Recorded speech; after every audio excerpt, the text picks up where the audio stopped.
Bonsoir. Un œil sur l'actualité de ce jour va essentiellement se pencher sur le nouveau Premier ministre et le gouvernement qui s'annonce pour les prochains jours. Vous savez que depuis vendredi surpassé, les Togolais connaissent le nom de leur Premier ministre comme Isselom Klasso, qui a été nommé par décret présidentiel. Il a pris fonction le mercredi dernier, remplaçant Artem Kossi Seliagodji à Omezono à ce poste. Est-ce qu'il est l'homme de la situation? Quels vont être les chantiers qui vont se présenter à lui? Nous allons analyser tout cela dans cette première partie d'émission avec notre invité, un habitué de cette émission, André Kagny Afanou, qui est directeur exécutif du collectif des associations contre l'impunité au Togo, CACIT. André Afanou, merci d'avoir accepté notre invitation et bonsoir.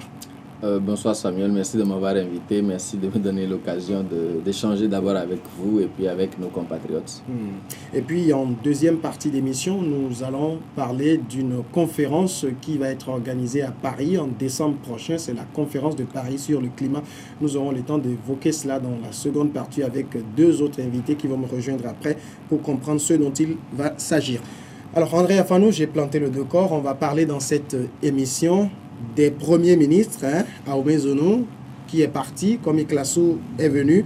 Est-ce que, pour vous, André Afanou, acteur de la société civile, observateur de la vie sociopolitique de notre pays, ça a été une surprise de voir que Faure Gnassingbé est allé prendre comme Klasso comme Premier ministre? Bon, c'est un avis très personnel que je donne. Moi, j'ai été un peu surpris parce que il y avait un certain nombre d'hypothèses qui se présentaient par rapport au contexte de notre pays. Les gens estimaient que, comme d'habitude, le chef de l'État ferait un clin d'œil à l'opposition et prendrait quelqu'un qui ne serait pas forcément de ce qu'on appelle le sérail.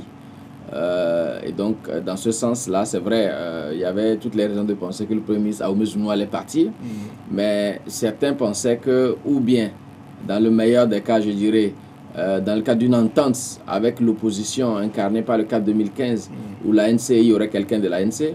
D'autres pensaient que ces partis politiques qui sont de l'opposition mais qui ne sont pas aussi radicaux à l'endroit du pouvoir, je veux parler du CAS, je veux parler de la CPP et Obu. Et il faut dire que parlant de Obu, le nom du Premier ministre Agbeome avait été évoqué avec beaucoup d'insistance, et de sorte que les gens, et je pense que c'est le nom qui était le plus donné, mais au final, c'est le Premier ministre Klasso qui a été désigné. Certains interprètent cela comme une façon pour le chef de l'État, effectivement, de revenir, je dirais, à l'appareil, à la machine qui, depuis 2005, l'a encadré, lui a permis de gouverner le pays et de se donner, effectivement, pleinement les moyens de s'entendre avec la personne du Premier ministre. Certains estiment aussi que quand vous voyez un peu le positionnement d'un certain nombre de personnalités, de par le passé et même aujourd'hui, le Premier ministre Klasso paraîtrait comme l'incarnation du fait que le chef de l'État serait en train de revenir au RPT. C'est vrai, la dénomination UNIR a changé entre-temps, mais quand vous imaginez qu'à l'Assemblée nationale, il y a le président Dramani, qui en fait est un ancien du RPT, et que vous voyez le Premier ministre Klasso, qui est un ancien du RPT aussi, donc vous vous demandez si ce ne sont pas ceux qu'on appelle les barons qui sont en train de revenir en force. Parce qu'autour du chef de l'État, de 2005 à 2015, il y a eu justement ces aînés, ces barons, qui avec leur expérience ont permis quand même au chef de l'État de conserver le pouvoir et de l'exercer comme il est en train de le faire. Mais il y a un certain nombre de jeunes dont je ne vais pas forcément donner le nom ici pour ne pas leur créer des problèmes auprès de leurs aînés, auprès des barons. Mais il y a un certain nombre de jeunes, effectivement, qui se sont illustrés, de nouvelles personnes qui, de par leur façon de raisonner, de par leur façon de travailler et de par leur façon de concevoir la relation avec ceux qui ne sont pas dans leur camp, paraissaient plus ouverts. Donc, il était légitime aussi d'espérer qu'une personnalité de ce acabit-là puisse venir. Mais en tout état de cause, le Premier ministre Klasso l'a dit clairement, nous sommes dans un régime qui ne donne pas beaucoup de marge de manœuvre au poste de Premier ministre. Et donc, au fond... On va revenir à cela, mais vous évoquez là tout à l'heure certains jeunes de UNIR, en fait, qui n'étaient pas dans le RPT. Est-ce que vous pensez que, jusqu'à un moment donné, on a vu Fornia Singbe qui a essayé de mettre sur pied sa propre formation politique avec d'autres personnalités. Est-ce qu'il a été déçu, selon vous, par ces gens-là, pour pouvoir revenir aux gens de l'ancien système? Non, moi, je ne peux pas me mettre dans la peau du chef de l'État. Je n'ai pas eu jusque-là la chance de le rencontrer dans un quelconque cadre. Donc, je ne connais pas personnellement la personnalité. Mais ce que je peux dire, c'est que ça ne doit pas être facile pour quelqu'un qui a l'héritage du président Yadema, paix à son âme, qui, dans cet héritage-là, a autour de lui un certain nombre de personnalités qui ont du charisme, qui connaissent peut-être des choses en lien avec la gestion du pays que le président Faure Gnassingbé ne peut ne pas maîtriser. Moi, je me souviens d'une scène où, alors qu'il était député à l'Assemblée nationale, moi j'avais la chance d'être journaliste dans le temps à l'Assemblée nationale, il y avait une décision qui devait être prise. Le président Nachaba était le président de l'Assemblée nationale et j'avais vu dans le temps le député d'alors, Faure Gnassingbé, converser avec le président Nachaba à l'époque, et vous sentez clairement que le député Faure Gnassingbé à l'époque allait, j'allais dire, à l'école de ces aînés-là. Et dans ces personnalités-là, les monsieur Nachaba, les Barry Moussa Barké, les Payadoa Boupessi et bien d'autres, Yenda Nchabré et bien d'autres sont encore là, et forcément essayent d'influencer la vie du pays. De l'autre côté, ces jeunes avec beaucoup de dynamisme, de toute façon, ce qu'on nous a dit lorsque UNIR a été créé, c'est que on voulait introduire une nouvelle façon de gérer le pays. Et d'ailleurs, durant la campagne en 2010, pendant la campagne, et même en 2015, l'un des slogans, c'est assez paradoxal, de UNIR, c'était « Le changement, c'est maintenant ». Ou « Le changement a commencé, continuons-le ». Ça veut dire que l'idée selon laquelle, à un moment donné, il faut changer est intégrée, y compris par le chef de l'État. Et donc, que ces personnalités-là, qui apparaissent comme des personnalités, j'allais dire de l'ancienne machine, viennent encore au devant de la scène, je me dis à l'intérieur donc du camp présidentiel, comme d'ailleurs dans tout pays, il doit y avoir effectivement des jeux, des batailles entre ceux qu'on peut appeler les rénovateurs et les conservateurs. Je ne dis pas forcément que le Premier ministre Classou ou d'autres sont des conservateurs, mais dans tous les pays, c'est la situation qu'on observe. Donc, ça ne doit pas être facile pour le chef de l'État à gérer. J'ai discuté avec un analyste aussi qui m'a dit que quand vous comparez le Togo et le Gabon d'Ali Bongo, le président Ali Bongo, par exemple, a beaucoup de difficultés avec ceux qui, par le passé, ont été les barons autour du président Omar Bongo. Quand vous prenez les Jean Ping, quand vous prenez les André Oumba Obampe à son âme, quand vous prenez Jean Eyene Ndong, c'est autant de personnalités qui ont travaillé avec le président Omar Bongo, qui après sont devenus opposants au président Ali Bongo. Aujourd'hui, apparemment, au Togo, le chef de l'État Faure Gnassingbé gérerait mieux la situation. Il n'a pas ce problème-là. Et il n'a pas ce problème. Donc, est-ce que le fait qu'il soit amené, je n'ai pas dit obligé, il soit amené à désigner donc un Premier ministre qui apparaît comme un conservateur, à avoir à l'Assemblée nationale un président de l'Assemblée nationale qui apparaît aussi comme un conservateur, quelle est la marge de manœuvre que lui-même il a en tant que personnalité voulant opérer des réformes? Je crois que les 5 années à venir nous donneront l'occasion d'apprécier, et même la composition du gouvernement nous aidera à comprendre en réalité quel est le signal qui est lancé aux Togolais. Dans tous les cas de fait, on va évoquer aussi à l'instant la composition du prochain gouvernement. Mais dans le contexte actuel du Togo, est-ce que Komi Classou était le meilleur choix selon vous? Ah, vous savez, nous sommes près de 7 millions de Togolais aujourd'hui. Par hypothèse, il y a beaucoup de personnalités qui peuvent occuper ce poste. Et d'ailleurs, quand vous allez dans la diaspora, par le passé, c'était Adoboli est venu, il a fait ce qu'il pouvait. On lui a reproché de ne pas avoir compris effectivement ce qu'on appelle la réelle politique, parce que ce n'était pas un homme politique, c'était plutôt ce qu'on appelle un technocrate. Après, nous avons eu un Gilbert Humbo qui a eu les mêmes difficultés. Oui, mais à mon avis personnel, Gilbert Humbo a pu mieux s'en sortir que le premier ministre Adoboli. Mais en tout état de cause, on aurait pu trouver d'autres personnalités. Mais de là à dire que ces personnalités seraient meilleures au Premier ministre Classou, ce serait peut-être faire un procès d'intention au Premier ministre Classou qui n'est même pas encore entré, il n'a pas encore toute son équipe. et on ne sait pas le type de management qu'il va imprimer. On dit souvent que dans notre pays, il y a un certain nombre de ministres qui auraient plus d'autorité que le Premier ministre lui-même. Et moi, je pense que tout est une question de personnalité, tout est une question de charisme et tout est une question d'expérience.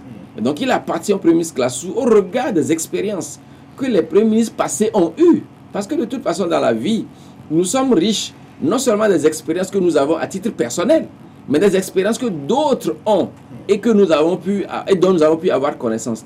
Donc, j'espère simplement que le Premier ministre Classou n'aura pas ce problème, à savoir des super ministres qui voudront rendre compte directement au chef de l'État, mais pourra contrôler ces ministres de sorte qu'au final, en complicité avec le chef de l'État, il puisse imprimer la marque nécessaire au développement du pays. Nous allons, André, nous regarder ce reportage que nous avons réalisé il y a quelques jours à l'Assemblée nationale avec certains députés qui ont côtoyé commissaire Lom Classou puisqu'il était jusqu'à sa nomination premier vice-président de l'Assemblée nationale et voir qu'est-ce que certains députés pensent de lui. Regardez. Après sa nomination le vendredi dernier, plusieurs sont ces Togolais qui se demandent si c'est Lom Classou est vraiment l'homme qu'il faut pour diriger le gouvernement. Pour ceux qui l'ont vraiment connu, c'est-à-dire ses désormais anciens collègues de l'hémicycle, le fils du Haro, a l'expérience requise pour faire mieux qu'Artem Silegodia au Mezounou. Le premier ministre Classou, il faut avouer que c'est un homme de terrain, c'est un homme d'expérience. Il est appelé à assumer une fonction plus exaltante, celle de premier ministre. Je pense qu'il a l'étoffe aussi bien de l'expérience ministérielle, de l'expérience d'un élu du peuple, et qu'il peut à ce titre très bien assumer cette fonction de Premier ministre avec beaucoup de réussite. C'est un choix qu'il faut vraiment saluer. Nous sommes convaincus qu'il va répondre aux attentes du peuple. Il ne peut pas avoir été ministre et vice-président de l'Assemblée nationale pendant plusieurs années sans avoir une certaine expérience politique. Donc, sur ce plan, je pense qu'il a les qualités nécessaires pour le leadership. Mais pour d'autres de ses collègues à l'Assemblée nationale, à l'instar de Jimo Horé du FPD, commissaire Lom Classou n'a aucune mission que d'exécuter les décisions de Faure Sozina Gnassingbé et donc sa nomination est accueillie avec indifférence. Il n'a aucune mission. C'est le chef de l'État qui lui donne des instructions et il agira comme les autres. Donc on n'a rien à foutre avec celui qui est à la primature comme un élément rassembleur ou pas. Ce que nous disons, il s'agit de la volonté politique du chef de l'État par rapport à l'intérêt général. Et si cette volonté politique ne les anime pas, ce n'est pas un Premier ministre à la primature de changer quoi que ce soit. Qu'on l'aime ou pas, une chose est évidente. Komi Classou est l'homme qui va diriger le gouvernement pour les mois à venir. De ce fait, c'est à lui qu'il revient de relever les défis partagés par l'ensemble des Togolais, quel que soit leur bord politique. Nous venons de terminer les élections présidentielles, ça fait à peine moins de 2 mois. Et donc, les défis qui se posent au Togo ont été cités énormément au cours de la campagne électorale. Donc, ces défis sont toujours là. C'est le problème de la pauvreté au Togo, c'est le problème des réformes au Togo, le problème de la santé, le problème de l'aménagement du territoire, le problème des infrastructures et tous les problèmes socio-économiques, sans compter la grogne sociale qui est là, qui est latente et on n'a pas encore trouvé de solution. La première des choses, c'est de relever le panneau de la ménagère, parce que vous savez, que ce soit en ville ou dans les villages, il y a un certain nombre de difficultés liées au quotidien. Et ce quotidien, il faut pouvoir voir comment contribuer à relever le niveau de vie de nos populations. Les problèmes d'eau, les problèmes d'infrastructures scolaires, les problèmes d'infrastructures sanitaires. Beaucoup de choses ont été faites. Mais vous savez, les besoins sont tellement immenses dans ce pays, compte tenu du fait de la travail des déserts que nous avons connus. Les besoins sont tellement immenses aujourd'hui que malgré tous les efforts qui ont été faits, il reste encore des choses à faire. Et je pense que le nouveau gouvernement que le ministre Classou va former, va s'atteler à travailler dans ce sens-là. Quel que soit celui qui a la primature, les Togolais ne veulent qu'une seule chose, c'est qu'ils se mettent au travail pour concrétiser les projets de société de l'ancien candidat de l'UNIR à la présidentielle du 25 avril dernier. Alors, André Afanou, on a suivi le reportage. Nous avons interrogé 3 députés, un de l'UNIR, un de l'ANC et puis un député indépendant. Les deux de l'UNIR et de l'ANC ont semblé dire que Komi Klasso a l'étoffe pour régler le problème actuel. C'est plus surprenant de la part de l'ANC. Mais donc, pour vous, est-ce qu'il est assez charismatique, vous l'avez vu à l'Assemblée, dans les débats. Est-ce qu'il a le charisme pour ce travail? Ce serait osé de ma part de répondre à cette question par la négative. Parce que, comme je le disais entre-temps, je n'ai pas eu la chance de côtoyer le Premier ministre Klasso.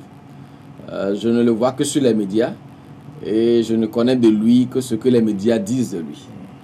Il faut dire qu'au sein même du parti au pouvoir, notamment à l'Assemblée nationale, il n'est pas celui qui intervient le plus en tout cas. Mais il faut remarquer qu'en 2005 déjà, il a été le directeur de campagne du président Faure Gnassingbé. Et je pense que n'est pas un directeur de campagne qui veut. C'est un poste stratégique, donc je suppose que le chef de l'État lui a reconnu un certain nombre de compétences et d'aptitudes. C'est pourquoi il a fait de lui en son temps directeur de campagne. Et depuis, il a occupé quand même un certain nombre de postes importants à l'Assemblée nationale. À partir de ce moment, le fait de voir que, naturellement, quand l'honorable Chao loue un peu les mérites du Premier ministre Klasso, c'est dans la normalité des choses. Un peu plus surprenant quand, effectivement, ça vient de l'ANC. Mais je crois que l'honorable De Brousse est aussi de ces personnalités-là qui sont, me semble-t-il, posées, qui font des efforts d'objectivité et qui, à ce moment précis, a fait ce qu'il faut faire, à savoir ne pas faire de procès d'intention. La personne du Premier ministre Klasso va commencer bientôt officiellement son mandat lorsqu'elle formera son gouvernement et ira devant l'Assemblée nationale. Et ce n'est qu'après qu'on doit voir, avec les actes concrets qui sont posés, est-ce que justement il arrive à se départir d'un certain nombre de pesanteurs qui n'ont pas permis par le passé au Premier ministre à qui il a succédé d'agir et de dérouler leur Oui, mais programme. est-ce que vous croyez qu'il peut s'en départir? Parce qu'il y a des analystes qui disent que, en moment, comme il classe la primature, Faure Gnassingbé a voulu mettre là un fidèle parmi les fidèles. C'est pas mauvais en soi. Vous savez, quand vous êtes chef de l'État, surtout dans les pays comme les nôtres qui ne sont pas très stables, vous avez intérêt à avoir, je ne dirais pas comme colistier, parce que ce n'est pas le même niveau, mais à avoir parmi les ministres quelqu'un dont on dit qu'il est Premier ministre, avec qui vous entendez très bien. Que le courant doit passer forcément, parce que vous êtes censé obtenir des résultats ensemble. Mais est-ce qu'il s'agit de quelqu'un avec qui on s'entend ou quelqu'un qui ne peut pas s'opposer à vous, a priori? Ah, vous savez, c'est dans la nature de chacun de savoir quelles sont les personnalités dont il veut s'entourer. À titre personnel, moi je suis de ceux qui pensent que quand tout le monde vous dit que vous êtes beau, que vous êtes le meilleur, et que vous êtes sans défaut, il faut craindre les personnes qui sont autour de vous.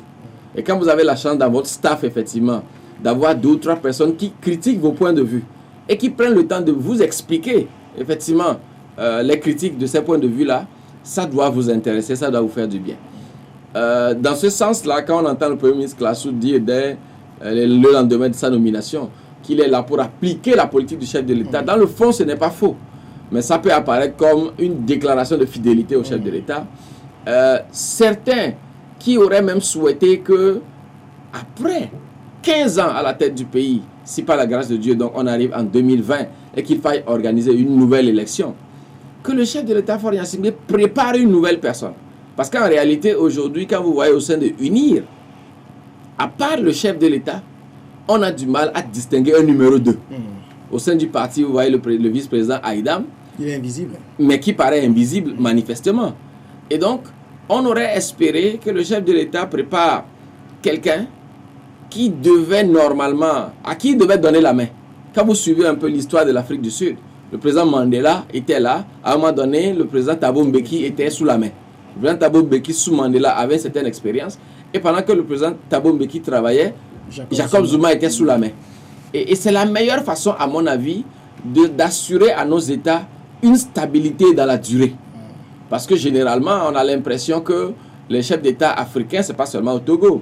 Quand vous voyez un peu tout le débat sur la problématique du 3e mandat, vous sentez clairement qu'il y a un certain nombre de chefs d'État qui essaient de nous dire que en réalité, je suis le plus compétent, je suis le plus extraordinaire, ce n'est que moi qui peux réaliser de grandes œuvres, et si je ne suis pas là, les œuvres ne peuvent pas être continuées. Ça, en termes de leadership, ce n'est pas un bon discours.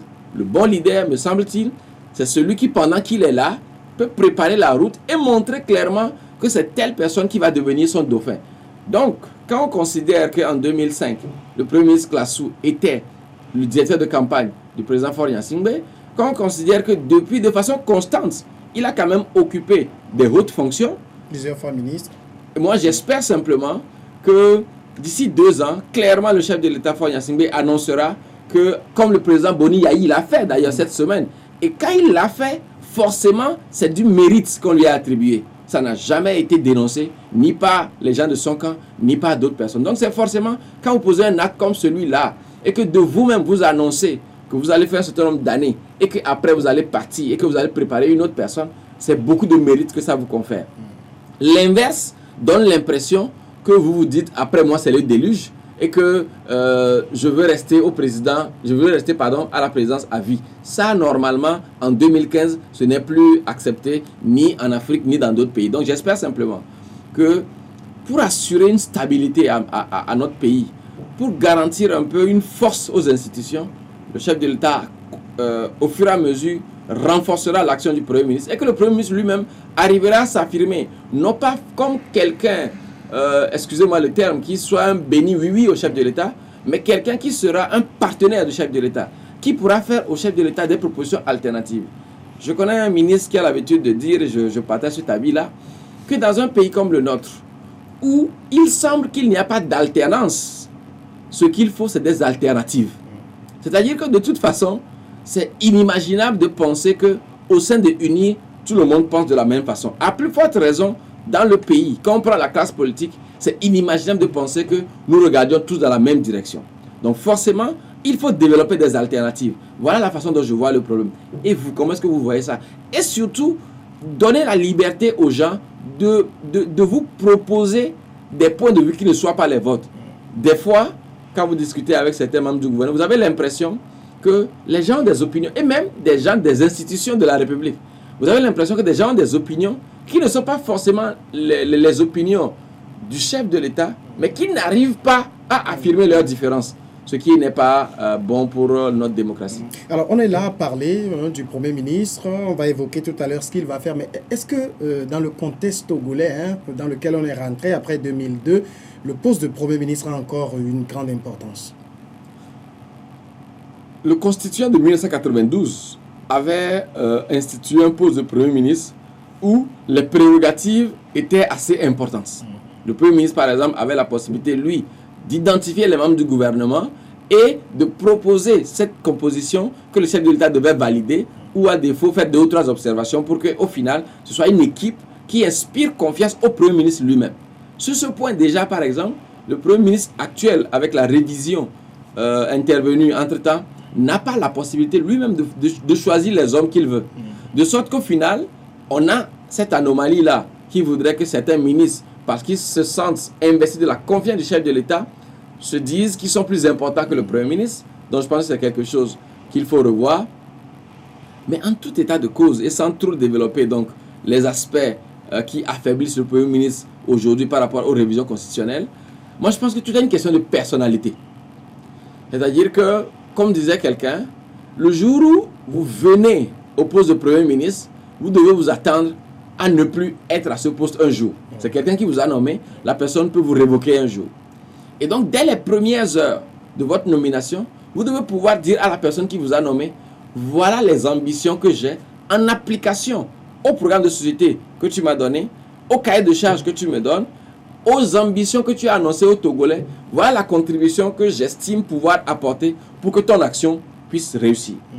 Si vous n'arrivez pas dès le départ à affirmer cette différence, à affirmer cette possibilité que vous avez de conduire les choses de votre façon, mais si vous donnez l'impression d'aller plutôt vers le chef de l'État pour recevoir des instructions et pour recevoir aussi des consignes sur la méthode à utiliser, eh bien, vous vous affaiblissez dès le départ. Moi, je pense par exemple qu'au-delà du poste du Premier ministre, même un certain nombre de ministres qui, au sein de la société civile ou au sein des partis politiques d'opposition, parce qu'ils sont convaincus qu'ils peuvent aller apporter quelque chose, quand ils y vont, moi je pense que c'est dès la nomination que vous devez affirmer votre différence. Et vous devez être prêt normalement à quitter le gouvernement si la façon dont les choses sont gérées ne vous conviennent pas. Mais quand vous avez écouté ces premiers mots, les premiers mots de Kwame Klasu, il dit « je vais appliquer ce que le chef de l'État ». Lui, il fait toujours référence au chef de l'État. Est-ce que vous avez là un homme qui est capable de montrer ce qu'il sait faire de lui-même sans qu'on lui donne les ordres? Encore une fois, je ne peux pas répondre par la négative. Parce que quelqu'un qui vous a nommé, forcément, c'est parce qu'il a une ambition particulière, je parle du chef de l'État, il a un plan particulier, et forcément, il devait trouver la personne qui devait l'aider, lui, à faire son travail. Bon, que le Premier ministre Klasu ait jugé utile dès le départ d'annoncer la couleur ainsi, ce n'est pas encore très grave à mon avis.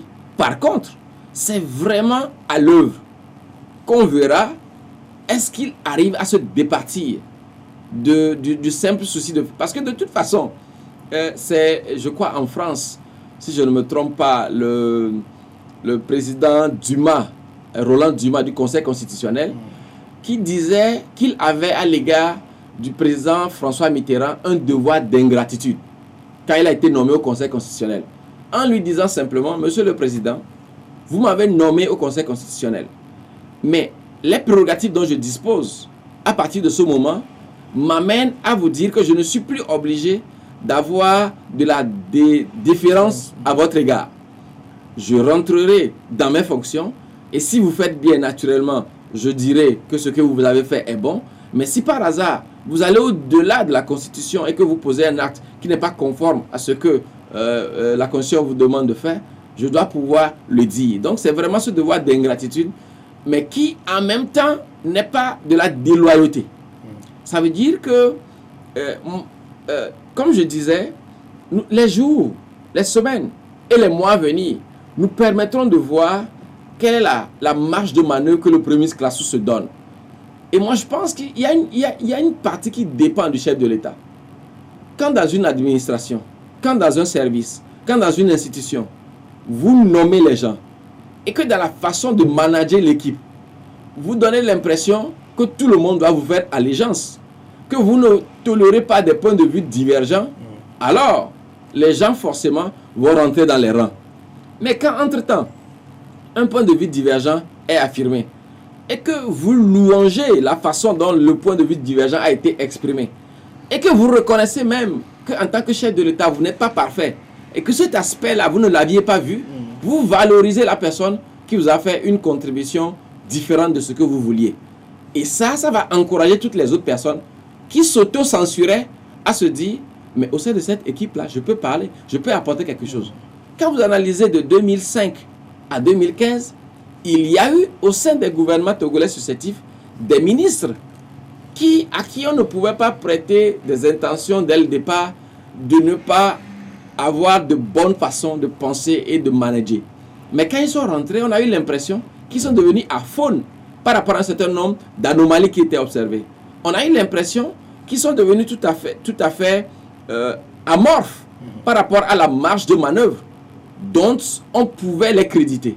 Et donc moi je pense qu'au final, c'est d'abord au chef de l'État de créer le cadre pour que le Premier ministre puisse déployer ce dont il est capable. Si au final, tous les premiers ministres qui se succèdent devaient simplement faire allégeance au chef de l'État et montrer qu'ils sont des bénis oui-oui, ça n'aurait plus d'importance le fait d'avoir un Premier ministre. J'ose croire que personne n'a intérêt. Maintenant, pour revenir à quelque chose que vous disiez, je pense que le chef de l'État, par rapport aux responsabilités qui sont les siennes, ne peut pas coordonner véritablement l'action gouvernementale lui seul. Donc qu'il y ait quelqu'un dont on dit qu'il est le Premier ministre, qui justement, dans ce qu'on appelle le conseil de cabinet, de temps en temps, recevra les ministres, étudiera les dossiers, fera le point avec eux, donnera des instructions et rendra compte au chef de l'État pour recevoir de lui des instructions. Cela ne peut qu'aider notre République à mieux fonctionner. Alors, pour parvenir à mettre en en œuvre le programme d'action du président de la République, il lui faut former un gouvernement. Alors là, nous avons un président de la République qui est de unir, un Premier ministre qui est de unir. Est-ce que pour vous, il est souhaitable qu'on ait un gouvernement plus ouvert à l'opposition? Vous savez, la situation de notre pays est difficile.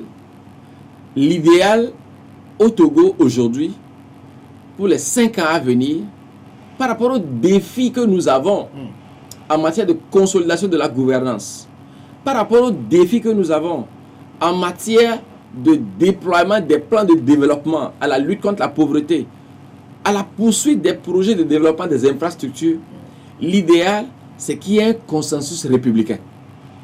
Et pour que ce consensus républicain soit obtenu, forcément, il faut trouver le cadre pour que l'on soit de UNI, que l'on soit de OBU, que l'on soit du CAP 2015, du CAR, que pendant un certain nombre d'années, que les réformes, par exemple, soient opérées de façon consensuelle. Et pour ça, il aurait fallu avoir un gouvernement ouvert à l'opposition. Mais la base de ce travail aurait dû être une négociation réelle.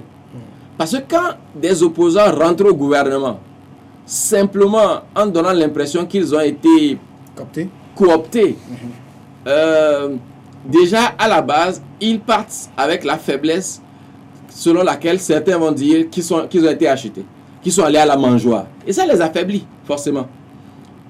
Moi, j'ai entendu, par exemple, certains observateurs dire que, proche de UNIR, s'il vous plaît, dire que si l'accord RPT-UFC n'a pas marché, ce n'est pas faute de volonté ni de la part de UNIR, ni de la part de l'UFC.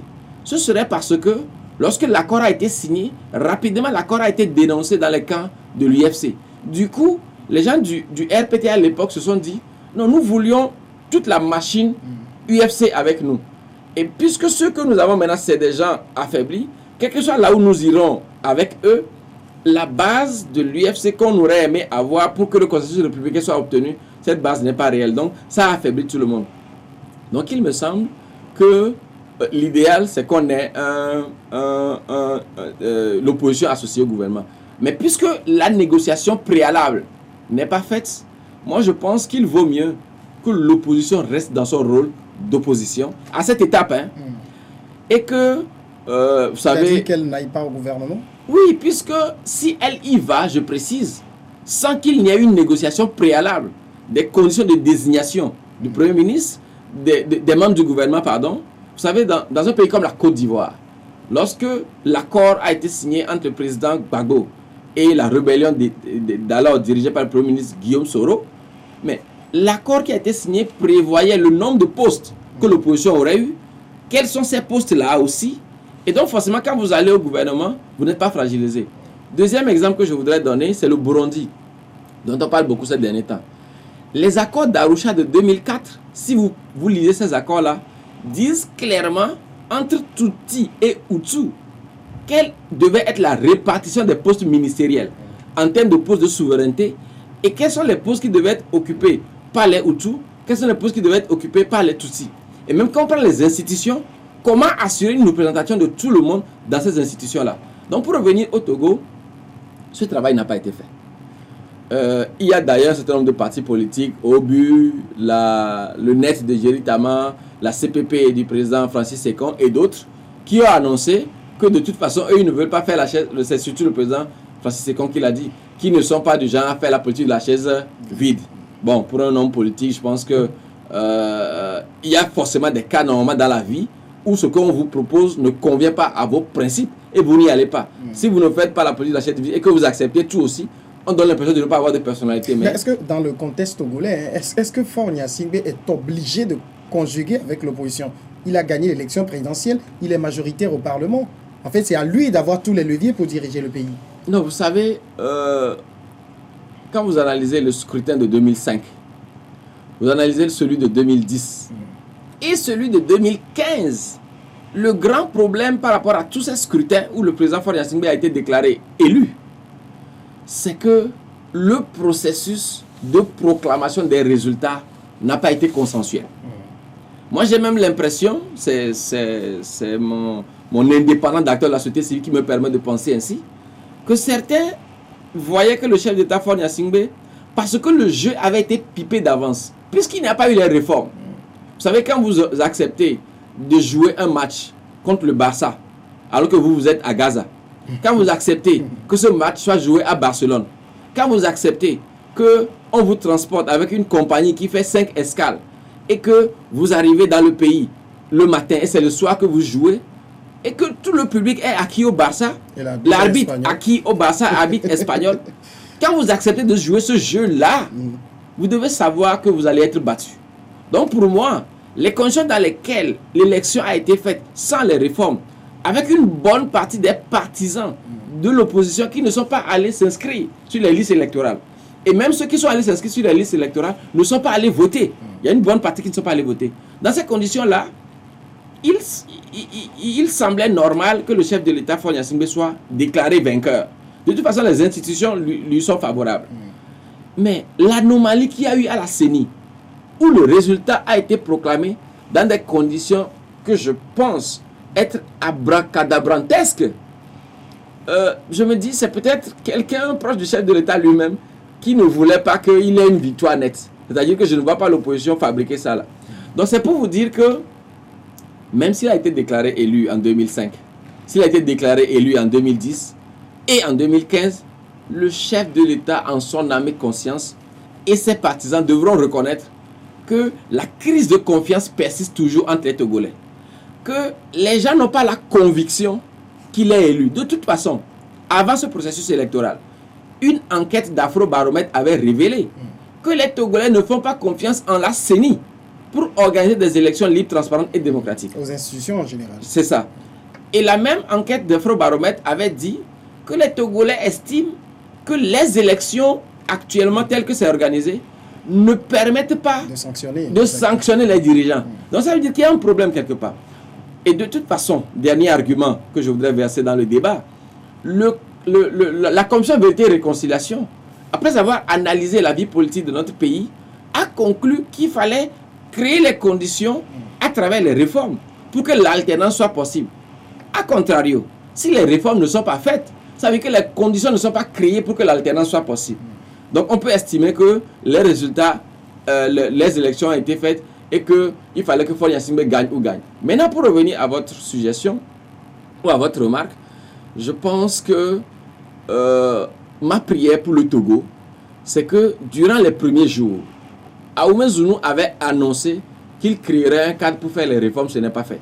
Que durant les premiers jours, dès l'Assemblée nationale, le Premier ministre annonce un timing, s'il vous plaît, clair. Un timing facile à suivre pour nous autres de la société civile, pour vous des médias. Qu'on puisse nous dire, dans les 6 mois qui vont venir, nous allons opérer les réformes institutionnelles et constitutionnelles. Dans les 6 mois qui vont venir, nous allons établir un calendrier pour les élections locales. Dans les 6 mois qui vont venir, nous ferons ci, nous faisons ça. Et ça créera la confiance au niveau de l'ensemble des Togolais. Même si l'opposition ne participe donc pas au gouvernement, l'opposition participerait alors à la vie du pays. Et l'une des suggestions que nous avons fait ces temps-ci, c'est que, puisqu'il paraît difficile que l'opposition accède au pouvoir à travers des élections, qu'on puisse consolider l'institution, l'opposition, en mettant des moyens de l'État à leur disposition aussi. Dans un pays comme la Grande-Bretagne, c'est possible. En Grande-Bretagne, on reconnaît que l'opposition est aussi utile au pays. Aujourd'hui, quand une institution où il y a des représentants de l'opposition met des ressources de l'État à la disposition de l'opposant, on a comme l'impression que c'est une faveur qu'on fait à l'opposant. Ce n'est pas une faveur, c'est la chose commune. Donc il me semble qu'il faut créer des cadres pour que, l'opposition aussi ait des ressources de l'État pour construire des alternatives crédibles aux politiques proposées par le gouvernement. Autrement, comme je le disais sur un média la dernière fois, c'est comme si on est en train de nous dire que tout le monde doit venir rentrer dans UNI. Normalement, depuis la fin du parti unique, ce n'est plus... chacun ne regarde pas dans la même direction. La Constitution togolaise nous donne le droit de regarder dans des directions différentes. Donc, tout le monde ne peut pas rentrer dans UNI si on veut participer à la gestion des ressources de l'État, si on veut bénéficier des opportunités de l'État. Aujourd'hui, beaucoup de jeunes semblent être obligés de rentrer dans UNI pour gagner leur vie. Beaucoup de jeunes semblent être obligés d'aller faire allégeance aux responsables d'UNI avant dans la presse, dans le secteur privé, avant d'avoir accès à des marchés. Ce n'est pas normal. Donc je pense que l'une des propositions que nous pouvons faire, c'est que des discussions soient faites pour consacrer, comme ça a été commencé, le statut de l'opposition.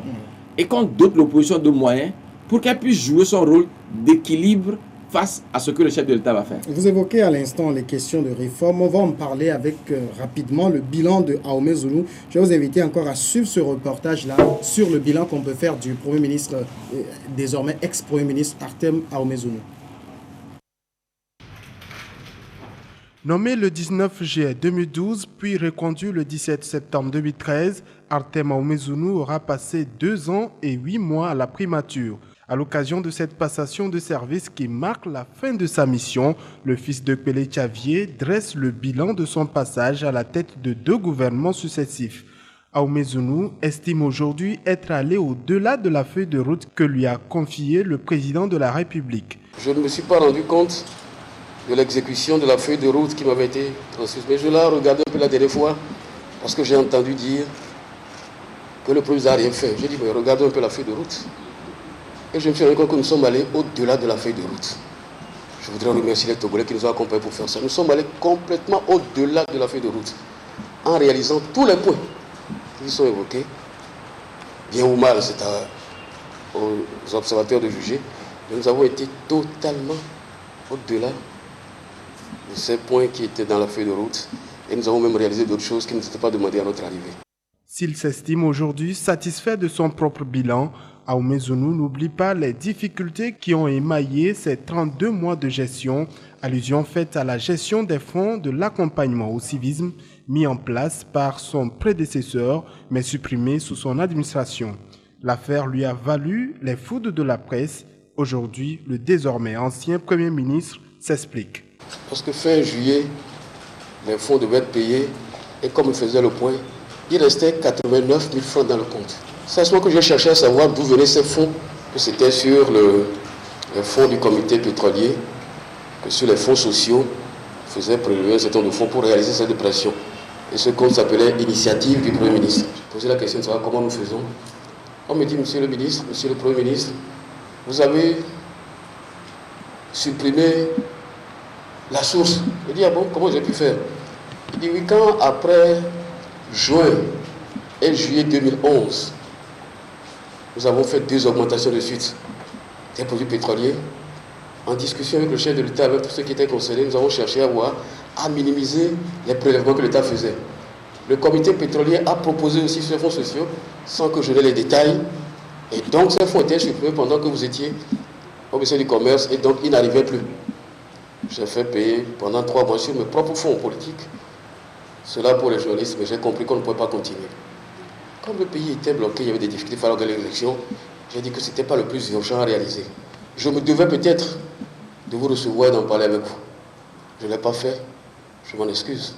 Sur l'affaire de la gestion des fonds de la participation des éperviers du Togo à la Coupe d'Afrique des Nations 2013, le Premier ministre, longtemps pointé du doigt, s'est aussi justifié. Il faut simplement retenir que l'avenir révélera la vérité dans cette affaire. Je ne savais pas du tout que c'était un problème dont les gens faisaient tous les jours des choux gras.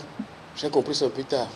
Mais vous découvrirez que le Premier ministre que je suis, d'abord par nature, par éducation, par culture et par inclinaison, n'a même pas vu un franc passer. Mais qu'il a tout fait pour que des gens gèrent avec le plus grand respect du bien public ces fonds. Vous le découvrirez. Ahomey Zulu quitte la primature, mais laisse les Togolais sur leur soif, surtout en ce qui concerne cette dernière affaire. L'on ne sait par exemple pas si le rapport de la gestion de la Coupe d'Afrique des Nations 2013 est déjà disponible et si oui, quand sera-t-il publié? L'audit qui a été commandité a-t-il été réalisé? Qui sont les personnes mises en cause? Sur tout cela, c'est Silence Radio. Voilà, André Afanou, on voit un Premier ministre très content. À la fin, il dit que la feuille de route qui lui a été confiée par le chef de l'État, il est allé au-delà. Il a dit 3 fois. Est-ce que vous avez cette impression-là? Non, je voudrais d'abord faire remarquer que la bonne nouvelle, c'est que dans notre pays, des premiers ministres viennent et d'autres partent, sans que cela ne crée de déluge. Ça veut dire que c'est dans l'ordre normal des choses, que lorsqu'à un moment donné, on vous donne des responsabilités, qu'une nouvelle personne vienne et qu'une nouvelle personne fasse ce qu'elle peut faire aussi. J'espère simplement que cette scène à laquelle on vient d'assister, on aura la chance d'y assister en ce qui concerne les élections présidentielles. C'est important qu'à l'instar du Bénin, où aujourd'hui il y a des anciens chefs d'État qui vivent le plus normalement possible au Bénin, qui contribuent au développement de la vie politique au Bénin et au développement du pays.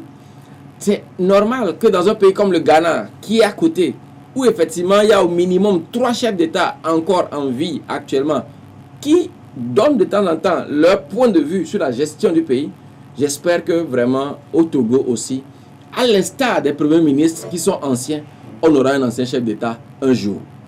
Cette précision ayant été faite, je pense que c'est aussi l'une des premières fois que une personnalité se donne un satisfecit aussi clair.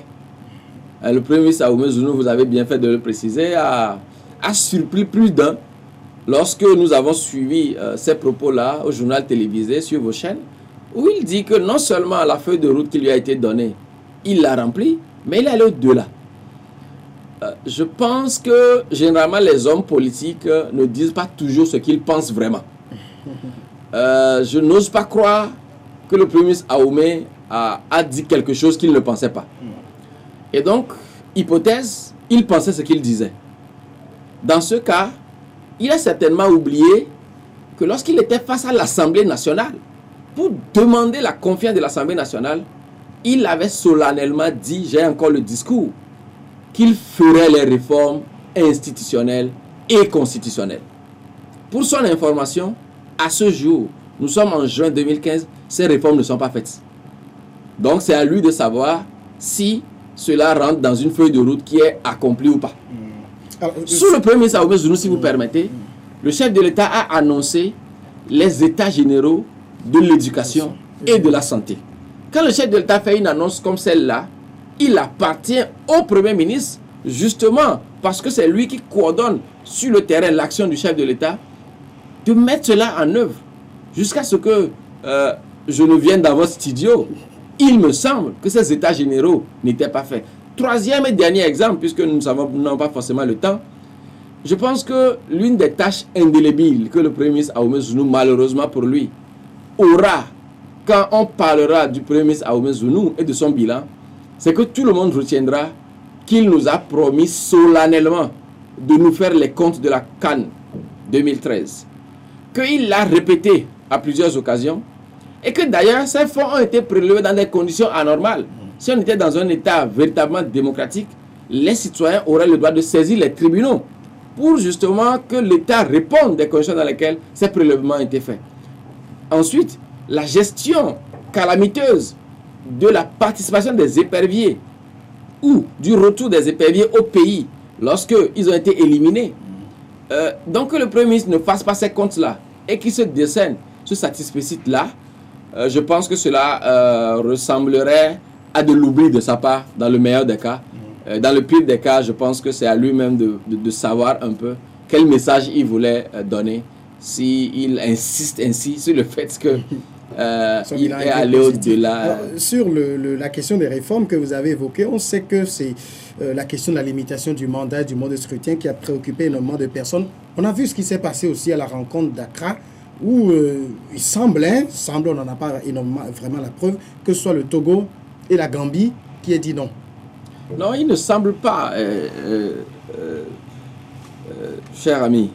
C'est confirmé que, vous savez, vous permettrez que je fasse un peu d'histoire. Rapidement. Vers la fin des années 90, il y avait les crises de Sierra Leone et du Libéria, il y avait la guerre. Et donc la CEDEAO, dans la perspective de la gestion des conflits, a choisi un protocole sur la prévention des conflits qui a été adopté par l'ensemble des chefs d'État. Après, ils se sont rendus compte qu'au-delà de ces conflits, c'est des problèmes de gouvernance qui causaient effectivement le fait qu'un certain nombre de citoyens prennent les armes. Et donc, ils ont adopté le fameux protocole sur la bonne gouvernance et la démocratie. C'est au nom de ce protocole-là qu'on nous a dit dans ce pays que la CEDEAO nous dit de ne pas faire les réformes 6 mois avant les élections, de ne pas modifier la constitution 6 mois avant les élections. Donc, quand vous suivez un peu que c'est justement parce que la CEDEAO veut prévenir les conflits qu'elle adopte des textes, c'était normal que quand on voit ce qui se passe au Burundi, ce qui s'est passé au Burkina et dans d'autres pays, c'était normal d'envisager d'adopter un texte qui limite les mandats présidentiels. Et toute la surprise a été de constater que le Togo du président Faure Gnassingbé Gnassingbé et la Gambie de Yaya Jammeh, qui n'est pas un bon compagnon pour nous. Vous savez, pour l'image internationale du Togo, ce n'est pas bon qu'on nous assimile à la Gambie de Yaya Jammeh, qui, en termes de démocratie, n'est pas du tout un bon exemple.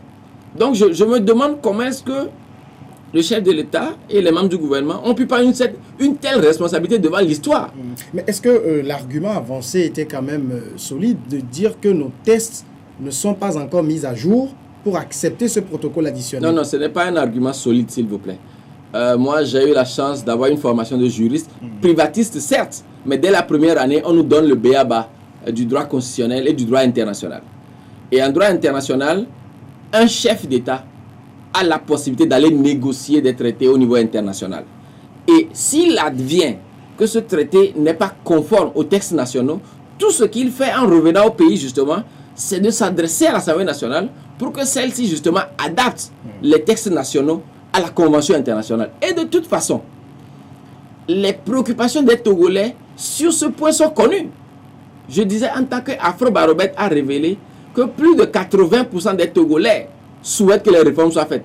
Donc, on nous dise après que c'est parce qu'on ne voulait pas offusquer les Togolais, ce n'est pas toute la vérité. Surtout que dans beaucoup d'autres domaines, mais je peux citer une centaine de traités, une centaine de textes d'engagement que le Togo est parti prendre à l'international sans qu'on ne soit obligé de venir nous consulter. Donc, sur cette question-là, c'est plutôt inquiétant. Et moi, j'espère simplement que l'image que le Togo a donnée à cette occasion, l'image que le chef de l'État a donnée, sera rapidement corrigée par un engagement clair à limiter les mandats présidentiels, parce que la non-limitation de mandats cause beaucoup de dégâts dans les pays africains à ce jour. André Afan, toute dernière question. Dans 1 mois, dans 3 mois, dans 6 mois, qu'est-ce que vous voyez comme Iclassou faire? Mais dans 6 mois principalement, moi je vois le Premier ministre Classou en termes de résultats obtenus, avoir créé, je le vois créer un cadre où des discussions sont menées entre toutes les parties prenantes à la crise togolaise, entre tous les partis politiques. Je le vois adopter un nouveau texte défendu ardemment à l'Assemblée nationale pour que notre constitution soit modifiée. Je le vois proposer une recomposition des institutions importantes qui régissent la gouvernance dans notre pays. La Cour constitutionnelle. Toute la Cour constitutionnelle est contrôlée par le parti au pouvoir. La haute autorité de l'audiovisuel et de la communication. L'ensemble, la quasi-totalité des membres de la HAC sont des obligés du pouvoir en place. La Cour des comptes, l'appareil judiciaire lui-même. Donc ça, c'est un peu pour ce qui concerne la gouvernance. Je le vois adopter un statut de l'opposition qui fait de Jean-Pierre Fabre quelqu'un avec d'autres leaders peut-être, qui ont les ressources de l'État pour faire le travail qu'ils ont à faire. Je le vois reconnaître l'importance de l'opposition dans le pays. Je le vois surtout engager un dialogue social avec la STT, pas avec l'ensemble des syndicats.